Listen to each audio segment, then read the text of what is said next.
Oh, that's not gonna work.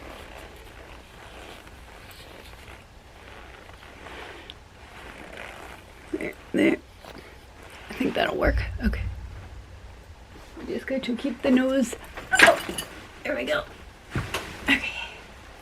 Come on, you're just gonna survive a couple more chapters. Okay. Come on, there we go.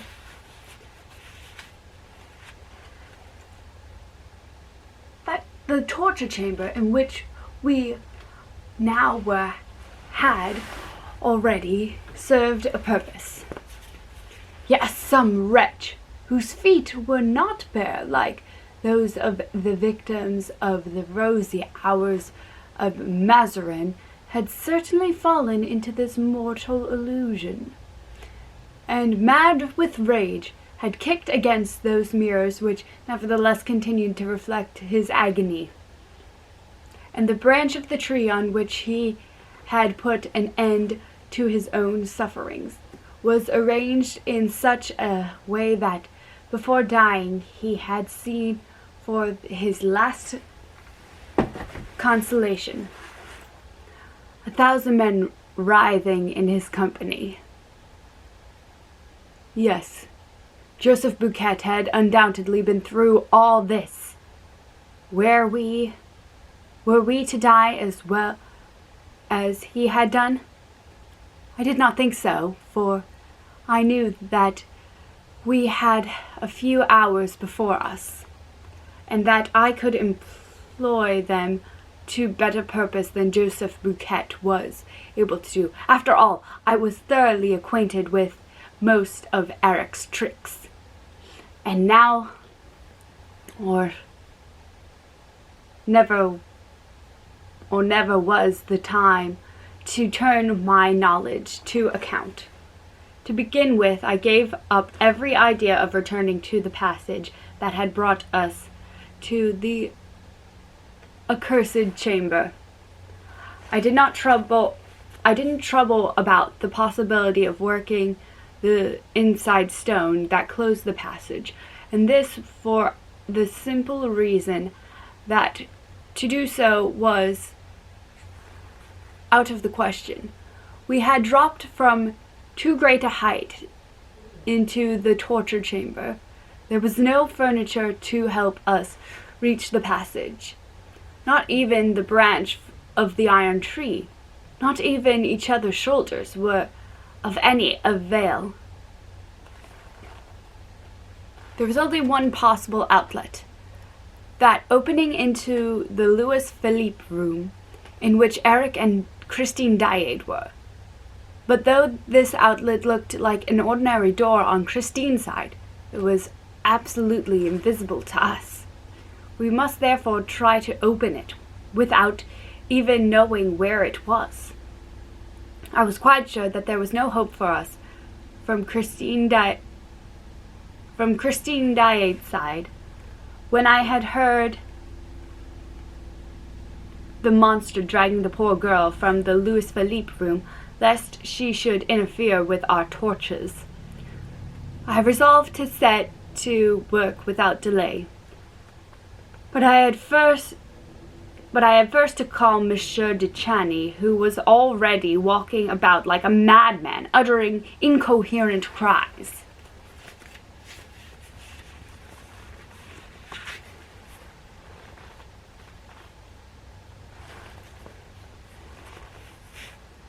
The snatches of conversation which we had caught between Christine and the monster had contributed not a little to drive him beside himself. Add to that the shock of the magic forest and the torching heat which was beginning to make the precipitation stream down his temples, and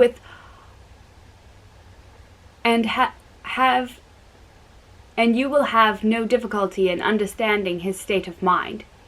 He shouted Christine's name, brandishing his pistol, knocking his forehead against the glass in his endeavors to run down the glades of the elusive forest. In short, the torture was beginning to work its spell upon a brain unprepared for it. I did my best to induce the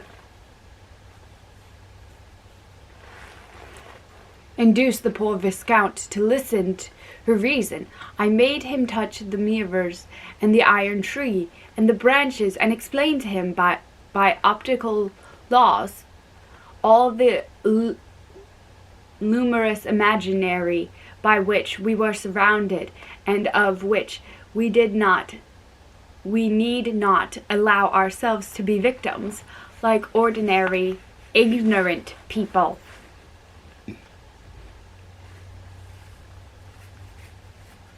We are in a room, a little room.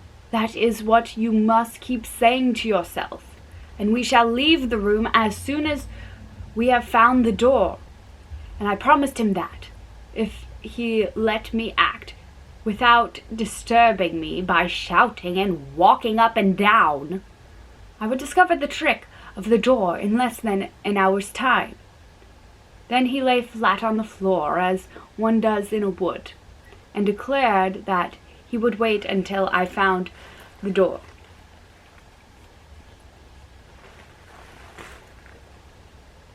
I would discover the trick of the door in less than an hour's time. Door of the forest, as there was nothing better to do. And he added that from where he was, the view was splendid. The torture was working in spite of all that I had said. Myself forgetting the forest, I tackled the glass panel and began to finger it in every direction, hunting for the weak point on which to press in order to turn the door in accordance with Eric's system of pivots. This weak point might be a mere speck on the glass, no larger than a pea, under which the spring lay hidden. I hunted and hunted. I felt as high as my hands could reach. Eric was about the same height as myself, and I thought that he would not have placed the spring higher than suited his stature. While groping over the successive panels with the greatest care, I endeavored not to lose a minute, for I was feeling more and more overcome with the heat, and we were literally roasting in the blazing forest. I had been working like this for half an hour and had finished 3 panels, when, as ill luck would have it, I turned around on hearing a muttering exclamation from the Viscount. "I am stifling," he said. "All those mirrors are sending out an infernal heat. Do you think you will find that spring soon? If you are much longer about it, we shall be roasted alive. I was sorry to hear him talk like this.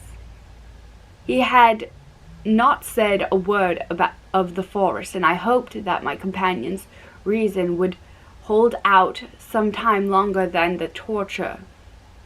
But he added, "What consoles me is that this monster has given Christine until 11 tomorrow evening. If we can't get out of here and go to her assistance, at least we shall be dead before her." Then Eric's mask can serve for all of us. And he gulped down a breath of hot air that nearly made him faint. As I had not the same desperate reasons as Monsieur le Viscount for accepting death, I returned, after giving him a word of encouragement, to my panel. But I had made the tangle...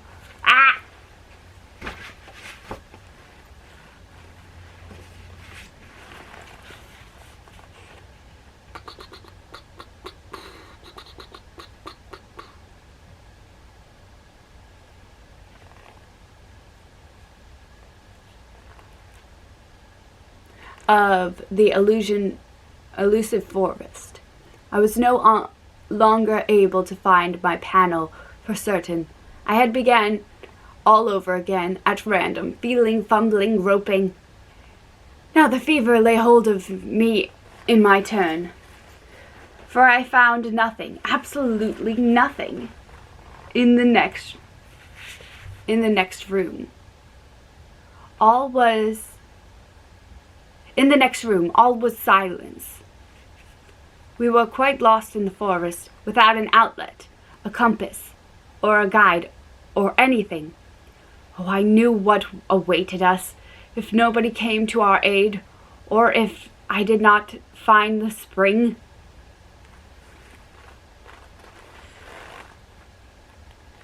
But look as I might, I found nothing but branches, beautiful branches, that stood straight up before me, or spread gracefully over my head. But they gave no shade, and this was natural enough, as we were in an equational forest with the sun right above our heads, an African forest.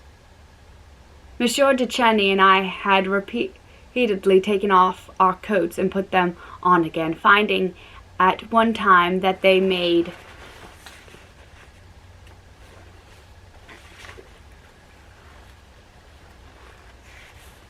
us still feel hotter, and at another they protected us against the heat. I was still making a moral resistance, but Monsieur de Cheny seemed to be quite gone. He pretended he had been walking in the forest for 3 days and nights without stopping, looking for Christine Daae. From time to time he thought he saw her behind the trunk of a tree, or gliding between the branches, and he called to her with words of simplification that brought the tears to my eyes. And then, at last, "How thirsty I am!" he cried in delirious accents. I too was thirsty. My throat was on fire, and yet squatting on the floor, I went on hunting for the spring of the invisible door, especially as it was dangerous to remain in the forest as evening drew nigh. Already the shades of night were beginning to surround us. It had happened very quickly. Night falls quickly in tropical countries, suddenly, with hardly any twilight. Now night in the forest of the equator is always dangerous, particularly when, like ourselves, one has not the materials for a fire to keep off beasts of prey. I did indeed try for a moment to break off the branches which I would have lit with my dark lantern, but I knocked myself also against the mirrors, and remembered in time that we had only images of branches to do with. The heat did not go with the daylight. On the contrary, it was now still hotter under the blue rays of the moon. I urged the Viscount to hold up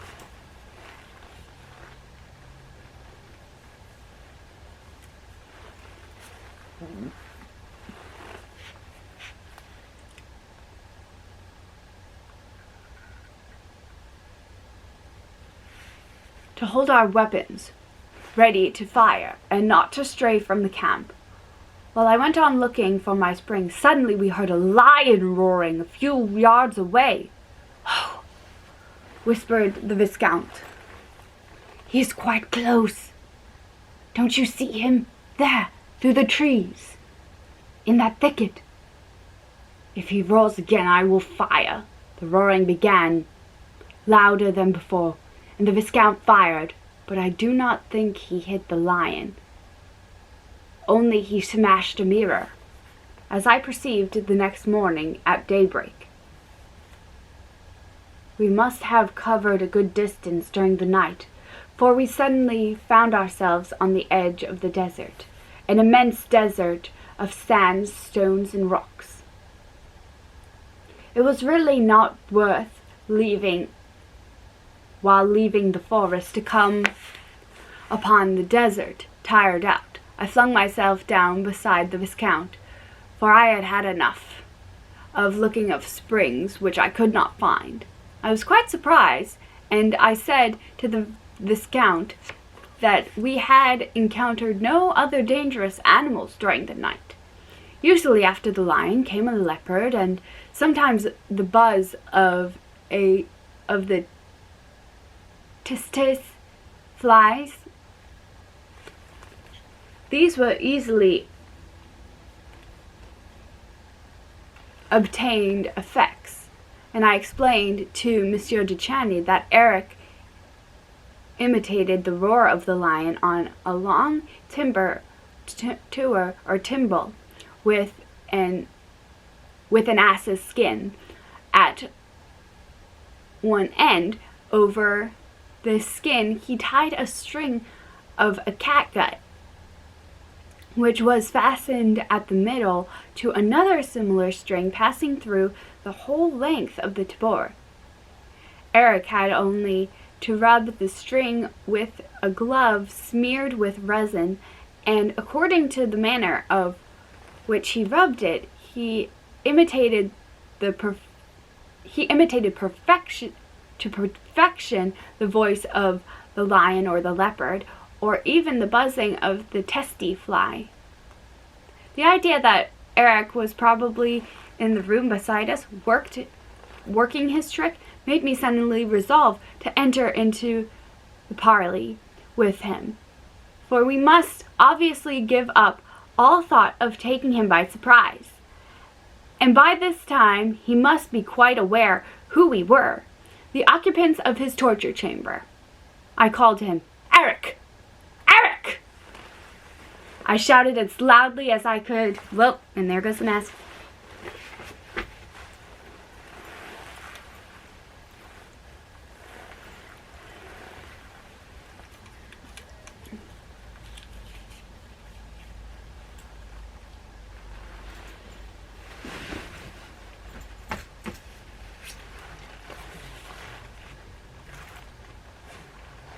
But there was no answer to my voice. All around us lay the silence and the bare immensity of that stony desert. What was to become of us in the midst of that awful solitude?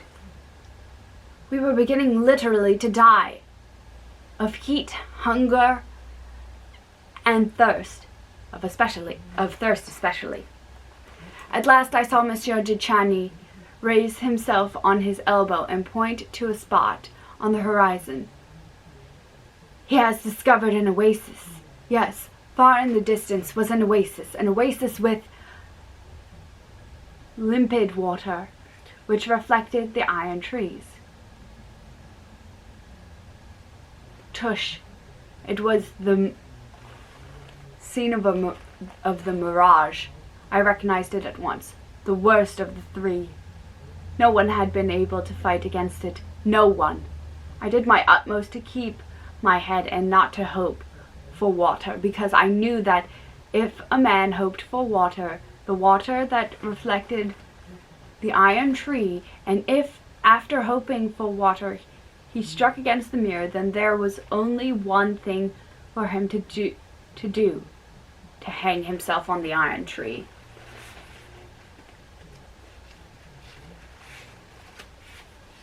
So I cried to Monsieur de Chany, "It's a mirage! It's a mirage! Don't believe in the water. It's another trick of the mirrors." Then he flatly told me to shut up. With my tricks of the mirrors, my springs, my revolving doors, and my palaces of illusions, he angrily declared that I must be either blind or mad to imagine that all the water flowing over there among those splendid, numerous trees was not real water, and the desert was real, and so was the forest, and it was no use trying to take him in. He was an old, experienced traveler. He had been all over the place, and he dragged himself along saying, "Water, water!" And his mouth was open as though he were drinking, and my mouth was open too, as though I were drinking. For we not only saw water, but we heard it. We heard it flow. We heard it ripple. Do you understand the word ripple? It is a sound which you hear with your tongue. You put your tongue out of your mouth to listen to it better. Lastly, and this was the most pitiless torture of all, we heard the rain, and it was not raining. This was an infernal invention. Oh, I knew well enough how Eric obtained it. He filled with little stones a very long and narrow box, broken up inside with wooden and metal projections. The stones, in falling, struck against these projections and rebounded from one to another, and the result was a series of pattering sounds that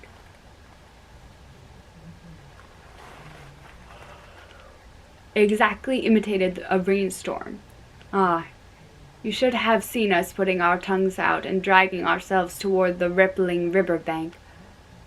Our eyes and ears were full of water, but our tongues were hard and dry as a horn. When we reached the mirror, Monsieur de Chandy licked it, and I also licked the glass. It was burning hot, and then we rolled on the floor with hoarse cry of despair. Monsieur de Chandy put the pistol that was still loaded to his temple, and I stared at the Punjab lasso at the foot of the iron tree. I knew why the iron tree had returned. In this third change of scene, the iron tree was waiting for me. But as I stared at the Punjab lasso, I saw a thing that made me start so violently that Monsieur de Chandy delayed his attempt at suicide. I took his arm, and then I caught the pistol from him, and then I dragged myself on my knees toward what I had seen. I discovered near the Punjab lasso, in a groove in the floor, a black-headed nail of which I knew the use. At last I had discovered the spring. I felt the nail. I lifted a radiant face to Monsieur de Chandy. The black-headed nail yielded to my pressure, and then we saw a door opened in the wall, but a cellar flap released in the floor. Cool air came up to us from the black hole below. We stood over the square of the darkness, as though over a limpid well.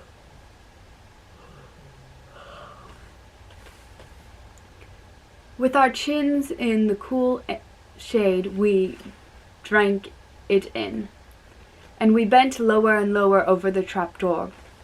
What could there be in that cellar which opened before us? Water? Water to drink?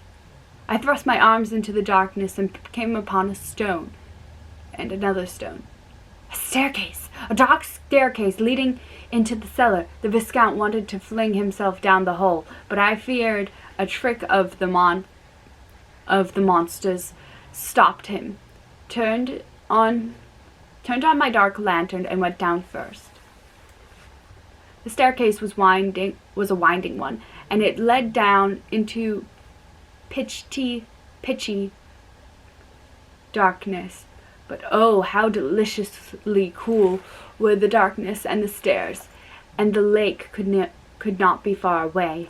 We soon reached the bottom. Our eyes were beginning to accustom themselves to the dark.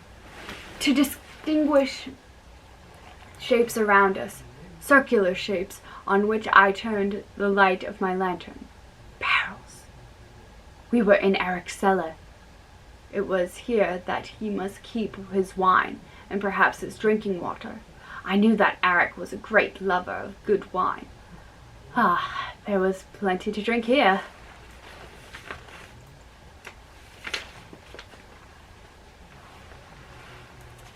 Monsieur de Chandy patted the round shapes and kept on saying, barrels, barrels, what a lot of barrels. Indeed, there was quite a number of them, symmetrically arranged, in 2 rows, one on either side. They were small barrels, and I thought Eric must have selected them of what size to facilitate their cages to the house on the lake. We examined them successfully to see one of them had not a funnel, showing that it had been tapped at some time or another, but all the barrels were hermetically closed. Then, after lifting one to make sure it was full,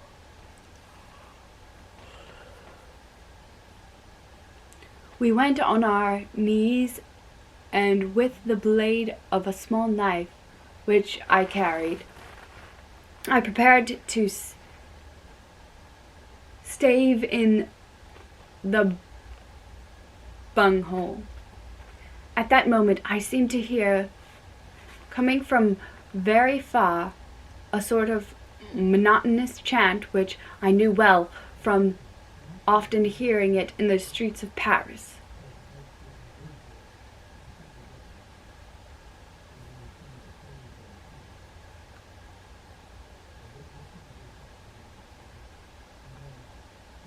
Barrels, barrels, any barrels to sell? My hand desisted from its work. Monsieur de Chandy had also heard. He said, "That's funny. It sounds as if the barrels were singing." The song was renewed farther away. Barrels, barrels, any barrels to sell? "Oh, I swear," said the Viscount, "that the tune dies away in the barrel." Soon we stood up, and we went to look behind the barrel. "It's inside," said Monsieur de Chandy. "It's inside." But we heard nothing there, and were driven to accuse the bad condition of our senses, and we returned to the bunghole. Excuse me. Monsieur de Chandy put his 2 hands together underneath it, and with a last effort burst the bung.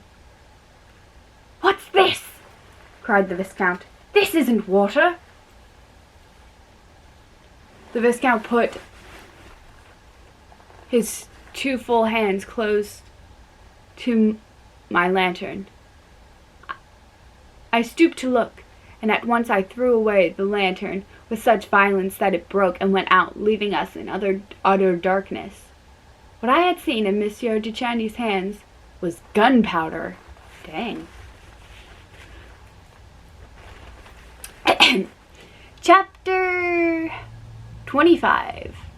The Scorpion or the Grasshopper? Which? The Persian's narrative concluded. The discovery flung us into a state of alarm that made us forget all our past and present sufferings. We now knew all that the monster meant to convey when he said to Christine Daae, "Yes or no? If your answer is no, everybody will be dead and buried." Yes, buried under the ruins of the